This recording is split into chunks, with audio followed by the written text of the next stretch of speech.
인공지능, 이 최첨단 기술이 아주 오래된 사명, 바로 선교와 만났을 때 과연 어떤 일이 벌어질까요? 오늘은 기술이 인류의 가장 시급한 문제에 어떻게 답할 수 있는지 그 새로운 가능성의 세계로 한번 들어가 보겠습니다. 1억 2천만. 정말 어마어마한 숫자죠? 이게 바로 지금 이 순간에도 전 세계에서 집을 잃고 떠도는 난민과 강제 이주민의 수입니다. 이름도 나라도 어쩌면 희망마저 잃어버린 사람들. 이 거대한 문제 앞에서 우리는 대체 뭘 할 수 있을까요? 네, 바로 여기서 오늘의 이야기가 시작됩니다. 인류가 마주한 이 거대한 과제와 최첨단 기술인 AI가 만났을 때 과연 어떤 희망을 만들어낼 수 있을지 그 가능성을 살펴보려고 합니다. 첫 번째 파트입니다. 새로운 시대를 위한 사명. 아시다시피 요즘 선교 현장은 과거와는 비교할 수 없을 정도로 복잡해요. 분쟁, 또 대규모 이주, 디지털화. 정말 새로운 도전 과제들이 산더미처럼 쌓여 있죠. 자, 두 번째 파트. AI의 약속입니다. 바로 그 도전의 한가운데 인공지능이라는 아주 강력한 도구가 나타났습니다. 과연 이게 어떤 희망이 될 수 있을지 한번 구체적인 사례들을 통해서 알아볼게요. AI가요, 수십 년간 불가능했던 언어의 장벽을 그냥 허물어버리고 있어요. 예를 하나 들어볼게요. 타지키스탄의 한 선교사님이 페르시아계 언어로 된 성경들을 비교하고 싶었는데 이게 쓰는 문자가 다 다르니까 연구가 아예 불가능했던 거예요. 그런데 AI가 아랍 문자를 키릴 문자로 순식간에 바꿔주면서 와, 정말 이전에는 상상도 못했던 그런 깊이 있는 연구의 문이 활짝 열린 거죠. 이건 단순히 기술만 가르치는 게 아니에요. 내전으로 모든 게 무너진 S국이라는 곳에서 AI 교육은 청년들에게 디지털 기술을 줘서 경제적으로 자립할 기회를 만들고요. 또 공감 프로그램을 통해서 공동체 의식을 회복시키고 궁극적으로는 이들이 사회의 리더로 성장하도록 돕는 거죠. 정말 단계적인 희망 프로젝트라고 할 수 있습니다.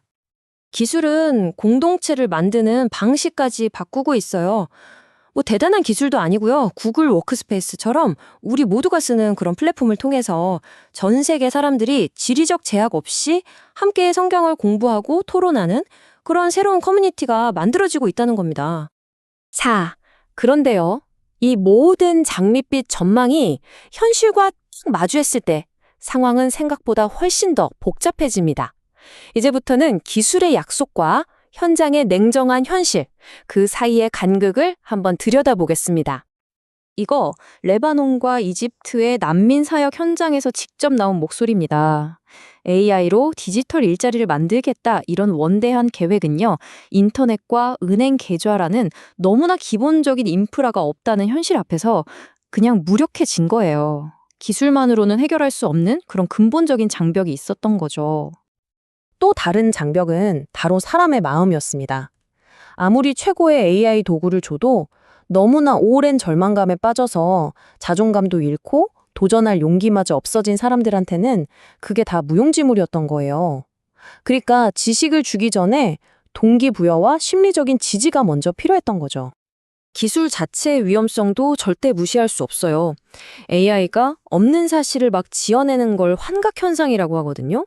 이것 때문에 한 선교사님이 한 달 넘게 속은 적도 있고요. 사용자의 편견을 그대로 따라서 잘못된 생각을 오히려 더 강화시켜주기도 합니다. 이처럼 AI를 아무 비판 없이 그냥 믿어버리는 건 정말 위험할 수 있어요.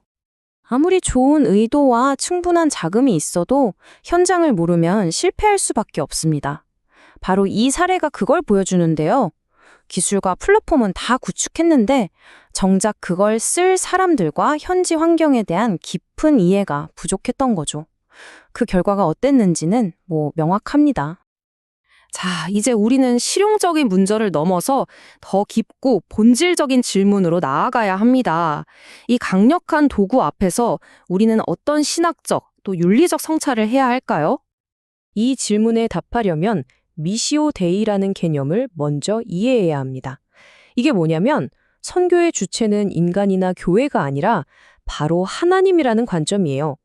우리는 그 거대한 흐름에 잠시 동참하는 존재일 뿐이라는 거죠. 자, 이 관점에서 첫 번째 질문을 던져보죠. 우리가 AI를 써서 정말 놀라운 성과를 거뒀을 때 그 영광은 과연 누구에게 돌아가는 걸까요?